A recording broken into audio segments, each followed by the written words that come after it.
Hi friends, welcome back my YouTube channel. ಇವತ್ತು ಒಂದು ಒಳ್ಳೆ ಇನ್ಫಾರ್ಮೇಷನ್ ವಿಡಿಯೋ ನಿಮ್ಮೊಟ್ಟಿಗೆ ಬಂದಿದ್ದೀನಿ. ಹಾಗೆ ದೇವ್ರ ಮನೆ ಕ್ಲೀನ್ ಮಾಡ್ತಾ ಅದನ್ನು ಹೇಳ್ತೀನಿ. ಲಾಸ್ಟ್ ಟೈಮು ಈ ವಿಡಿಯೋನ ನಾನು ವರಮಹಾಲಕ್ಷ್ಮಿ ದಿನ ಹಾಕಿದ್ದಕ್ಕೆ ಸುಮಾರು ಜನ ಮುಂಚಿತವಾಗೇ ತಿಳಿಸ್ಕೊಡಿ ಅಂತ ಹೇಳಿದರು. ಹಾಗಾಗಿ ಈ ದಿನ ಮುಂಚಿತವಾಗೇ ತಿಳಿಸ್ಕೊಡ್ತಾ ಇದ್ದೀನಿ. ವರಮಹಾಲಕ್ಷ್ಮಿ ಹಬ್ಬ ಅಂದರೆ ಕೆಲವೊಬ್ರು ಏನು ಮಾಡ್ತಾರೆ, ಮಾರನೇ ದಿನವೇ ಬೆಳಿಗ್ಗೆ ಬೇಗ ಎದ್ಬಿಟ್ಟು ಪೂಜೆ ಮಾಡುವಂಥದ್ದು. ಬಟ್ ಅದಕ್ಕೂ ಮುಂಚೆ ನಾವು ಮಾಡುವಂಥದ್ದು ಸುಮಾರು ಕೆಲಸಗಳಿರುತ್ತೆ. ಆ ಪೂಜೆ ಮಾಡ್ಕೊಳ್ದೆ ನೀವು ವರಮಹಾಲಕ್ಷ್ಮಿ ಪೂಜೆ ಮಾಡಿದರೆ ನೀವೇನು ಪೂಜೆ ಮಾಡಿರ್ತೀರ ಅದ್ರದ್ದು ಏನೂ ಫಲ ಸಿಗಲ್ಲ ಅಂತ. ಇದು ಏನಂದರೆ, ನಿಮಗೆ ನೀವಾಗೆ ಏನಾದರೂ ಪೂಜೆ ನೀವೇ ವ್ರತ ಹಿಡಿದು ಪೂಜೆ ಮಾಡ್ತೀರಾ ಅಂದರೆ ಆಲ್ಮೋಸ್ಟ್ ಯಾರಿಗೂ ಗೊತ್ತಿರಲ್ಲ. ನೀವೇನಾದರೂ ಭಟ್ರನ್ನ ಕರೆಸಿ ಮನೇಲಿ ಬಂದು ಪೂಜೆ ಮಾಡ್ತಾರಂದರೆ ಅವ್ರು ಫಸ್ಟ್ ಹೇಳೋದು ಹಿಂದಿನ ದಿನ ರಾತ್ರಿ, ಅಂದರೆ ಈಗ ಶುಕ್ರವಾರ ಪೂಜೆ ಬಂದಿರೋದಂತಲ್ಲ, ಗುರುವಾರ ಸಂಜೆ ಈ ಕೆಲಸ ಮಾಡಿಬಿಟ್ಕೊಳ್ಳಿ ಅಮ್ಮ ನೀವು, ಶುಕ್ರವಾರ ಬಂದು ನಾನು ಪೂಜೆ ಮಾಡಿಕೊಡ್ತೀನಿ ಅಂತಾರೆ. ಆಲ್ಮೋಸ್ಟ್ ತಿಳುವಳಿಕೆ ಇದ್ದವರು ಅಥವಾ ಕರೆಕ್ಟಾಗಿ ಪೂಜೆ ಮಾಡೋರು ಭಟ್ರುಗಳು ಎಲ್ಲ ಇದನ್ನೇ ಹೇಳಿರ್ತಾರೆ. ಇವತ್ತು ನಾನು ದೇವ್ರ ಮನೆ ಕ್ಲೀನ್ ಮಾಡ್ತಾಯಿದ್ದೀನಿ. ಆಲ್ಮೋಸ್ಟ್ ಮೊನ್ನೆನೇ ಕ್ಲೀನ್ ಮಾಡ್ಕೊಂಡಿದ್ದೆ, ಡೀಪ್ ಕ್ಲೀನ್ ಮಾಡಿ ಎಲ್ಲದನ್ನು ಮೇಲಿಂದ ಕ್ಲೀನ್ ಮಾಡ್ಕೊಂಡಿದ್ದೆ. ಹಾಗಾಗಿ ಏನು ಮಾಡ್ತಿದ್ದೀನಿ ಅಂದರೆ, ಇವತ್ತು ಅರ್ಶಿನ ಕುಂಕುಮ ಬಟ್ಲು, ಏನು ವರಮಹಾಲಕ್ಷ್ಮಿ ಪೂಜೆ ಅಂದರೆ ಫಸ್ಟು ನೀವು ಅರ್ಶಿನ ಕುಂಕುಮ ಮತ್ತು ಊದ್ಬತ್ತಿ ಕರ್ಪೂರ ಏನಿರುತ್ತೆ ಅದನ್ನೆಲ್ಲ ತೆಗೆದುಬಿಡ್ಬೇಕಾಗತ್ತೆ. ಹೊಸದೇ ಯೂಸ್ ಮಾಡಬೇಕಾಗತ್ತೆ, ಹಳೆಯದನ್ನೇ ಪುನಃ ಯೂಸ್ ಮಾಡೋ ಹಾಗಿಲ್ಲ. ಅದನ್ನು ಫಸ್ಟು ನೆನ್ಪಿಟ್ಕೊಳ್ಳಿ. ವರಮಹಾಲಕ್ಷ್ಮಿ ಹಬ್ಬಕ್ಕೆ ಏನು ಮಾಡ್ತೀರಂದರೆ, ದೇವ್ರ ಮನೇಲಿರುವ ಅರ್ಶಿನ ಕುಂಕುಮನೇ ಅಥವಾ ಅದೇ ಗಂಧದ ಕಡ್ಡಿ, ಅದೇ ಊದಿನ ಕಡ್ಡಿ ಇದ್ದರೆ ಅದನ್ನೇ ಯೂಸ್ ಮಾಡ್ತಾರೆ. ಹಾಗಾಗಿ ಆ ವರಮಹಾಲಕ್ಷ್ಮಿ ಟೈಮಲ್ಲಿ ನೀವು ನೋಡ್ಕೊಂಡಿರಬೇಕು. ಸ್ವಲ್ಪ ತಂದಿಟ್ಕೋಬೇಕು. ಈವನ್ ಬತ್ತಿ ಕಟ್ಟು ಸಮೇತ ಹೊಸದೇ ತಂದಿಟ್ಕೋಬೇಕು. ಎಲ್ಲದನ್ನು ನೀವು ಹರಿಯೋ ನೀರಿಗೆ ಬಿಟ್ಟರೆ ತುಂಬ ಒಳ್ಳೆಯದು. ಹರಿಯೋ ನೀರಿಗೆ ಬಿಡೋ ಅವಕಾಶ ಇಲ್ಲ ಅಂದರೆ ಸ್ವಲ್ಪ ಗಿಡ ಬುಡದಲ್ಲಿ ಮಣ್ಣು ತೆಗೆದ್ಬಿಟ್ಟು ಹಾಕಿಬಿಟ್ರೆ ತುಂಬ ಒಳ್ಳೆಯದು. ಯಾವುದೇ ಕಾರಣಕ್ಕೂ ಹಳೆ ಅರಿಶಿನ ಕುಂಕುಮ, ಗಂಧದ ಕಡ್ಡಿ, ಕರ್ಪೂರ ಈ ಥರದ್ದೆಲ್ಲ ಯೂಸ್ ಮಾಡೋಕ್ಕೆ ಹೋಗ್ಬಿಡಿ. ಹಾಗೆ ಕಳಸ ಏನಾದರೂ ಕೂಳಿಸಿದ್ರೆ ಅದ್ರ ಕೆಳಗಡೆ ಅಕ್ಕಿ ಗಿಕ್ಕಿ ಎಲ್ಲ ಇಟ್ಟಿರ್ತೀರಲ್ಲ, ಎಲ್ಲದನ್ನು ತಗೋಬೇಕಾಗತ್ತೆ. ನಾನು ಮೇಯ್ನ್ ಕಳಸ, ಅಮ್ಮನವ್ರ ಕಳಸ ಈಗ ಕಲಿಸ್ತಾ ಇಲ್ಲ, ಯಾಕಂದರೆ ಇದು ಮಾಡ್ತಾ ಇರೋದು ರಾತ್ರಿ. ಹಾಗಾಗಿ ನಾಳೆ ಬೆಳಿಗ್ಗೆ ಸ್ನಾನ ಮಾಡಿ ಅದನ್ನು ತೆಗೆದ್ಬಿಟ್ಟು ತೊಳೆದ್ಬಿಟ್ಟು ಮತ್ತೆ ಇದು ಮಾಡ್ತೀನಿ.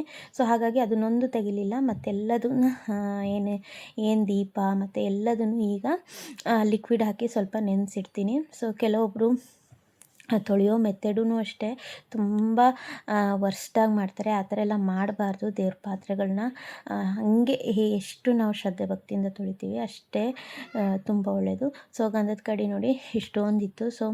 ಹಾಗಾಗಿ ಅದನ್ನೇ ಯೂಸ್ ಮಾಡಿಕೊಂಡು ಇದೊಂದು ಪೂಜೆ ಮಾಡುವಂಥದ್ದು. ಏನು ಪೂಜೆ ಮಾಡಬೇಕು ಅಂದರೆ, ಜ್ಯೇಷ್ಠ ಲಕ್ಷ್ಮಿ ಪೂಜೆ ಮಾಡಬೇಕು.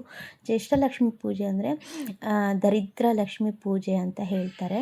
ಅಚ್ಚ ಕನ್ನಡದಲ್ಲಿ ಹೇಳಬೇಕಂದ್ರೆ ಏನಂದರೆ, ಹಿಂದಿನ ದಿನ ರಾತ್ರಿ ಗುರುವಾರ ಸಂಜೆ 6:30 ನಂತರ ಸೂರ್ಯ ಮುಳುಗಿದ ಮೇಲೆ ಈ ಪೂಜೆ ಮಾಡುವಂಥದ್ದು. ಎಲ್ಲದನ್ನು ಅರಿಶಿನ ಕುಂಕುಮ ಹಳೇದೇನಿರುತ್ತೆ, ಕರ್ಪೂರ, ಗಂಧದ ಕಡ್ಡಿ, ಹಾಗೆ ಬತ್ತಿ ಕಟ್ಟು ಎಲ್ಲದೂ ಇರುತ್ತಲ್ವ, ಅದನ್ನೆಲ್ಲ ಎತ್ತಿಟ್ಬಿಟ್ಟು ಈ ಅರಿಶಿನ ಕುಂಕುಮಕ್ಕೆ ಸ್ವಲ್ಪ ನೀರು ಹಾಕಿಬಿಟ್ಟು ಅದರಲ್ಲಿ ಒಂದು ಉಂಡೆ ಥರ, ವಿನಾಯಕನ ಉಂಡೆ ಅಥವಾ ಒಂದು ಗೊಂಬೆ ಥರ ಮಾಡಿಬಿಟ್ಟು ಅದಕ್ಕೆ ಅರಿಶಿನ ಕುಂಕುಮ ಹಾಕಿ ಅದಕ್ಕೆ ತಲತಾಂಬೂಲ ಅಂದರೆ ಅಡಿಕೆ ಎಲೆ, ಹಣ್ಣು ಕೊಟ್ಬಿಟ್ಟು ಪೂಜೆ ಮಾಡಿಬಿಟ್ಟು, ಜ್ಯೇಷ್ಠಲಕ್ಷ್ಮಿ ಪೂಜೆ ಮಾಡಿಬಿಟ್ಟು ಒಂದು ಬಾಳೆ ಎಲೆಯಲ್ಲಿ ಅಕ್ಕಿ ಹಾಕಿಬಿಟ್ಟು ಅದ್ರ ಮೇಲೆ ಈ ಅರಿಶಿನ ಕುಂಕುಮದಿಂದ ಏನು ಮಾಡ್ಕೊಂಡಿರ್ತೀರ ಗೊಂಬೆನ ಅದನ್ನು ಮಾಡಿಬಿಟ್ಟು, ಮಾಮೂಲಿ ನೀವು ಗಂಧದ ಕಡ್ಡಿ ಆರತಿ ಎಲ್ಲ ಮಾಡಿಬಿಟ್ಟು ಜ್ಯೇಷ್ಠಲಕ್ಷ್ಮಿ ಆಮೇಲೆ ಅದನ್ನು ನೀರಿಗೆ ಬಿಡುವಂಥದ್ದು. ಅಂದರೆ ನಿಮ್ಮ ಮನೆಯಲ್ಲಿ ಏನು ಕೆಟ್ಟದ್ದು ಅಥವಾ ನೆಗೆಟಿವ್ ಏನಿರುತ್ತೆ ಅದನ್ನೆಲ್ಲ ಮನೆಯಿಂದ ಆಚೆ ಕಳಿಸಿದ ಹಾಗೆ. ಅದು ನೀವು ಗುರುವಾರ ಸಂಜೆ 6:30 ಮೇಲೆ ಮಾಡಬೇಕು. ಅದನ್ನು ಹರಿಯೋ ನೀರಿಗೆ ಬಿಟ್ಟು ಬಂದು ಮನೇಲಿ ಸ್ನಾನ ಮಾಡಿ ಇನ್ನೂ ದೇವ್ರ ಫೋಟೋಗಳನ್ನೆಲ್ಲ ಕ್ಲೀನ್ ಮಾಡಿಕೊಂಡು ಎಲ್ಲದನ್ನು ಮಾಡ್ಕೋಬೇಕಾಗತ್ತೆ. ನಾನು ಹರಿಯೋ ನೀರಿಗೆ ಹೋಗಿರಲಿಲ್ಲ. ನನ್ನ ತಮ್ಮನ ಕೈಯಲ್ಲಿ ಕೊಡಬೇಕು. ಹಾಗೆ ಮನೇಲಿ ಬುಧವಾರ ಅದನ್ನೆಲ್ಲ ಮಾಡಿದ ಮೇಲೆ ನೀವು ಹರಿಯೋ ನೀರಿಗೆ ನೀವೇ ಬಿಟ್ಟು ಬಂದಮೇಲೆ ಸ್ನಾನ ಮಾಡಿದ ಮೇಲೆ ಈ ಥರದೊಂದು ಲೋಭನ ಮನೆಗೆ ಪೂರ್ತಿ ಹಾಕ್ಕೊಂಡು ನೀವು ಆಮೇಲೆ ಶುಕ್ರವಾರಕ್ಕೆ ಏನು ಕೆಲಸಗಳು ಬೇಕು ಹಿಂದಿನ ದಿನವೇ ಕೆಲವೊಬ್ಬರು ಕಳಸಕ್ಕೆ ಸೀರೆ ಎಲ್ಲ ಉಡಿಸ್ಕೊಂಡಿರ್ತಾರೆ. ಆ ಥರ ಉಡಿಸ್ಕೊಂಡು ರೆಡಿ ಮಾಡ್ಕೋಬೋದು. ಬಟ್ಟು ಜ್ಯೇಷ್ಠಲಕ್ಷ್ಮಿ ಪೂಜೆ ಮಸ್ಟ್ ಆ್ಯಂಡ್ ಶುಡ್ಡು ನೀವು ಮಾಡಲೇಬೇಕಾಗತ್ತೆ.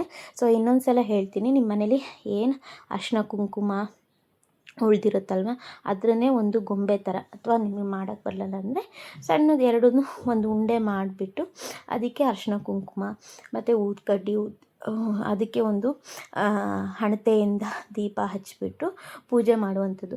ಕೇಳ್ಕೋಬೇಕಾಗತ್ತೆ, ನಮ್ಮ ಮನೇಲಿ ಏನೇ ದರಿದ್ರ ತಾಪಣೆ ಏನೇ ಇದ್ದರೂ ಎಲ್ಲದನ್ನು ತಗೊಂಡು ಹೋಗಮ್ಮ, ನಾಳೆಯಿಂದ ವರಮಹಾಲಕ್ಷ್ಮಿ ಪೂಜೆ ಮಾಡ್ತಾಯಿದ್ದೀನಿ, ನನ್ನ ವ್ಯವಹಾರದಾಗಲಿ ಅಥವಾ ನನ್ನ ಸುಖ ಶಾಂತಿಲಿ ಅಥವಾ ನಮ್ಮ ಮನೇಲಿ ಏನೂ ಅಡೆತಡೆಗಳಿಲ್ಲದೆ ಆ ಪೂಜೆನೂ ನಡೆದು ವರಮಹಾಲಕ್ಷ್ಮಿನ ನಾನು ಬರೋ ಮಾಡ್ಕೋಬೇಕು. ನಿನ್ನನ್ನು ನನಗೆ ಯಥಾನುಶಕ್ತಿ ಎಷ್ಟಿದೆ ಅಷ್ಟು ಶಕ್ತಿಲಿ ನಿನ್ನನ್ನು ಕಳಿಸ್ಕೊಡ್ತಾ ಇದ್ದೀನಿ ಅಂತ ಹೇಳಿಬಿಟ್ಟು ಆ ತಟ್ಟೆ ಏನಿರುತ್ತೆ, ತಟ್ಟೆ ಅಥವಾ ಬಾಳೆ ಎಲೆಯಲ್ಲಿ ಸೊ ಅದನ್ನು ಹರಿವ ನೀರಿಗೆ ಬಿಡೋದು. ಹರಿವ ನೀರಿಗೆ ಬಿಟ್ಟು ಬಂದಮೇಲೆ ಸ್ನಾನ ಮಾಡಿ ಈ ಥರ ಮನೆಗೆ ಒಂದು ಲೋಭನ ಕೊಡುವಂಥದ್ದು. ಲೋಭನ ನಿಮಗೆ ಹೇಗೆ ಕೊಡಬೇಕು ಅನಿಸುತ್ತೆ ಹಾಕ್ಕೊಡಿ. ನಾನಿಲ್ಲಿ ಪಚ್ಚಕರ್ಪೂರ ಹಾಗೆ ಚಕ್ಕೆ ಲವಂಗ ಏಲಕ್ಕಿ ಎಲ್ಲ ಹಾಕಿಬಿಟ್ಟು ಪಲಾವೆಲೆ ಹಾಕಿಬಿಟ್ಟು ಕೊಡ್ತಾಯಿದ್ದೀನಿ. ಹಾಗೆ ಆನ್ಲೈನಿಂದ ಒಂದು ಏನು ಹೇಳ್ತಾರೆ ಒಂದು ಚಾರ್ಕೋಲ್ ತರಿಸಿದ್ದೆ, ತುಂಬ ಹೆಲ್ಪ್ ಆಯಿತು ನನಗೆ. ಸೊ ಲೋಭನ ಎಲ್ಲ ಹಾಕೋಕ್ಕೆ ಇದಿಷ್ಟು ಮಾಡಿಕೊಂಡ್ರೆ ನಿಮಗೆ ಜ್ಯೇಷ್ಠ ಲಕ್ಷ್ಮಿ ಪೂಜೆ ಕಂಪ್ಲೀಟ್ ಆಗುತ್ತೆ. ಯಾವುದೇ ಕಾರಣಕ್ಕೂ ಜ್ಯೇಷ್ಠ ಲಕ್ಷ್ಮಿ ಪೂಜೆ ಮಾಡದೆ ನೀವು ವರಮಹಾಲಕ್ಷ್ಮಿ ಪೂಜೆ ಮಾಡಿದರೆ ಸೊ ವರಮಹಾಲಕ್ಷ್ಮಿ ಪೂಜೆದು ಏನು ಫಲ ಅದು ನಿಮಗೆ ಸಿಗಲ್ಲ. ಯಾಕಂದರೆ ಮನೇಲಿ ಕೆಟ್ಟದಾಗೆ ಇರುತ್ತೆ, ಕೆಲವೊಂದು ನೆಗೆಟಿವ್ ಎನರ್ಜಿ ಅಥವಾ ನಾವು ಮಾಡೋ ಕೆಲಸಗಳು ಕರ್ಮಗಳು ಮನೆಗಳೆಲ್ಲ ತಿರುಗ್ತಾ ಇರುತ್ತೆ. ಸೊ ಹಾಗಾಗಿ ಅದನ್ನೆಲ್ಲ ನೀವು ಮನೆಯಿಂದ ಆಚೆ ಹಾಕ್ಬಿಟ್ಟು ಲಕ್ಷ್ಮಿನ ಒಳಗೆ ಕರೆಯುವಂಥದ್ದು. ನಾನಿಲ್ಲಿ ತೋರ್ಸೋಕ್ಕೋಸ್ಕರ ನಿಮಗೆ ಲೋಭನ ಹಾಕಿ ತೋರಿಸ್ತಾ ಇದ್ದೀನಿ ಅಷ್ಟೇ. ಬಟ್ ಇಡೀ ಮನೆಗೆ ಇದೇ ಥರ ನೀವು ಲೋಭನ ಹಾಕೋತಿದ್ರು ಓಕೆ. ನಾನು ಈ ಥರ ಸುಮಾರು ಆಗುತ್ತೆ ಅಂತೇಳಿ ಈ ಥರದಲ್ಲಿ ಒಂದು ಮಣ್ಣಿನ ತಟ್ಟೆ ಇಟ್ಕೊಂಡಿದ್ದೀನಿ. ಸೊ ಇದು ನಾನು ಮಂಗಳವಾರ ಶುಕ್ರವಾರ ಯಾವಾಗಲೂ ಹಾಕ್ತೀನಿ. ಸೊ ಎಲ್ಲ ಐಟಮ್ನ ಹಾಕಿಬಿಟ್ಟು ಲೋಭನ ಕೊಡೋದ್ರಿಂದ ಮನೇಲಿ ನೆಗೆಟಿವ್ ಎನರ್ಜಿ ಅನ್ನೋದು ತುಂಬ ಕಮ್ಮಿ ಇರುತ್ತೆ. ನಿಮ್ಮ ಹಠಾನುಶಕ್ತಿ, ಸೊ ನಂಬಿಕೆ ಇಲ್ಲ ಅಂದರೆ ಮಾಡಲಿಕ್ಕೆ ಹೋಗಬೇಡಿ. ಬಟ್ ಲಾಸ್ಟ್ ಟೈಮು ನಾನು ಲೇಟಾಗಿ ವಿಡಿಯೋ ಹಾಕಿದ್ದಕ್ಕೆ ಸುಮಾರು ಜನ ಕೇಳ್ತಾಯಿದ್ರು. ಹಾಗೆ ಆ ವಿಡಿಯೋಕ್ಕೆ ಇವತ್ತಿಗೂ ಕಮೆಂಟ್ ಬರ್ತಾಯಿದೆ, ಅಕ್ಕ ಈ ಸಲ ಯಾವ ಮುಹೂರ್ತದಲ್ಲಿ ಮಾಡೋದು ಏನು ಮಾಡೋದು ಅಂತ. ಅದಕ್ಕೋಸ್ಕರ ಒಂದು ವಿಡಿಯೋ ಮಾಡಿ ನಿಮ್ಮೊಟ್ಟಿಗೆ ಶೇರ್ ಮಾಡ್ತಾಯಿದ್ದೀನಿ. ಈ ಸಲ ಅದೇ ಗುರುವಾರ ಸಂಜೆ 6:30 ನಂತರ, ಸೊ 6:30 ನಂತರ ನೀವು 7 ಗಂಟೆ ಒಳಗೆ ಯಾವಾಗ ಮಾಡಿಕೊಂಡ್ರು ನಡೆಯುತ್ತೆ. ತುಂಬ ಒಳ್ಳೆಯದು, ಮಾಡಿಕೊಂಡ್ರೆ ತುಂಬ ಒಳ್ಳೆಯದು. ನೀವಾಗೇ ಪೂಜೆ ಮಾಡ್ತೀನಿ ಅಂದರೆ ಆಲ್ಮೋಸ್ಟ್ ಯಾರಿಗೂ ಗೊತ್ತಿರಲ್ಲ ಈ ಜ್ಯೇಷ್ಠ ಲಕ್ಷ್ಮಿ ಪೂಜೆ ಅಂದರೆ ಏನು ಅಂತ ಹೇಳಿ. ಹಾಗಾಗಿ ತಿಳಿಸ್ಕೊಡ್ತಾ ಇದ್ದೀನಿ. ಸೊ ನೀವು ಪೂಜೆ ಮಾಡ್ತೀನಿ ಅಂದರೆ ಇದನ್ನೆಲ್ಲ ಮಾಡ್ಕೊಂಡ್ಮೇಲೆ ಶುದ್ಧ ಆದಮೇಲೆ ಮನೆಗೆ ಲೋಭನ ಕೊಟ್ಬಿಟ್ಟು ಹೆಂಗೂ ಶುದ್ಧ ಇದು ನೆಲ ಎಲ್ಲ ಒರೆಸಿಟ್ಟಿರ್ತೀರಲ್ವ, ಸೊ ನೆಲ ಎಲ್ಲ ಒರೆಸಿದ ಮೇಲೆ ಸೊ ಬಂದು ಸ್ನಾನ ಮಾಡಿ ಈ ಥರ ಎಲ್ಲ ಲೋಭನ ಕೊಟ್ಕೊಂಡು ನಿಮ್ದು ಏನು ಕಳಸ, ಕೆಲವೊಬ್ಬರು ರಾತ್ರಿನೇ ಮಾಡ್ತಾರೆ, ಪ್ರಿಪ್ರೇಷನ್ಸ್ಗಳು ಸುಮಾರು ಇರುತ್ತೆ. ಸೊ ನಾನು ಹೇಳ್ತೀನಲ್ಲ, ಸೊ ಶುಕ್ರವಾರ ಬೆಳಿಗ್ಗೆ ಎದ್ದು ಮಾಡಲಿಕ್ಕಾಗಲ್ಲ. ಸೊ ಹಾಗಾಗಿ ನಾನು ಅಷ್ಟೇ ಗುರುವಾರ ಇದನ್ನೆಲ್ಲ ಮಾಡ್ಕೊಂಡ್ಮೇಲೆ 9:30 ಮೇಲೆ ಸೊ ಕಳಸಕ್ಕೇನು ರೆಡಿ ಮಾಡ್ಕೊಳ್ಳಲ್ಲ, ಸೀರೆ ಎಲ್ಲ ಪ್ರೀ ಪ್ಲೇಟಿಂಗ್ ಮಾಡಿಕೊಂಡು ಡೆಕೋರೇಷನಿಗೆಲ್ಲ ರೆಡಿ ಮಾಡ್ಕೊಂಡಿರ್ತೀನಿ. ಸೊ ಇದಿಷ್ಟು ಒಂದು ಜ್ಯೇಷ್ಠ ಲಕ್ಷ್ಮಿ ಪೂಜೆಯ ಬಗ್ಗೆ ಆಗಿರುತ್ತೆ. ಹಾಗೆ ವರಮಹಾಲಕ್ಷ್ಮಿ ಪೂಜೆ ಟೈಮಿಂಗ್ಸ್ ಬಂದು ನಿಮಗೆ ಬೆಳಗ್ಗೆ ಬ್ರಾಹ್ಮಿ ಮುಹೂರ್ತದಲ್ಲಿ ಮಾಡಿದರೆ ತುಂಬ ಒಳ್ಳೆಯದು, 4:15 5:30. ಸೊ ನಾನು ಮಾಡ್ತಾ ಇರೋದು 7:30, ನನಗೆ ಭಟ್ರು 7:30ಗೆ ಟೈಮಿಂಗ್ಸ್ ಕೊಟ್ಟಿದ್ದಾರೆ. ಸೊ ಈ ಥರ. ಮತ್ತು ಸೀರೆ ಬಂದು ಹಸಿರು ಕಲರ್ ಬಂದಿದೆ ಈ ಸಲ, ಹಸಿರು ಮತ್ತು ಹಳದಿ ಮತ್ತು ನೀಲಿ ಬಂದಿದೆ. ಸೊ ಇದಿಷ್ಟು ವರಮಹಾಲಕ್ಷ್ಮಿಯ ಇನ್ಫಾರ್ಮೇಷನ್ ಆಗುತ್ತೆ. Thanks for watching.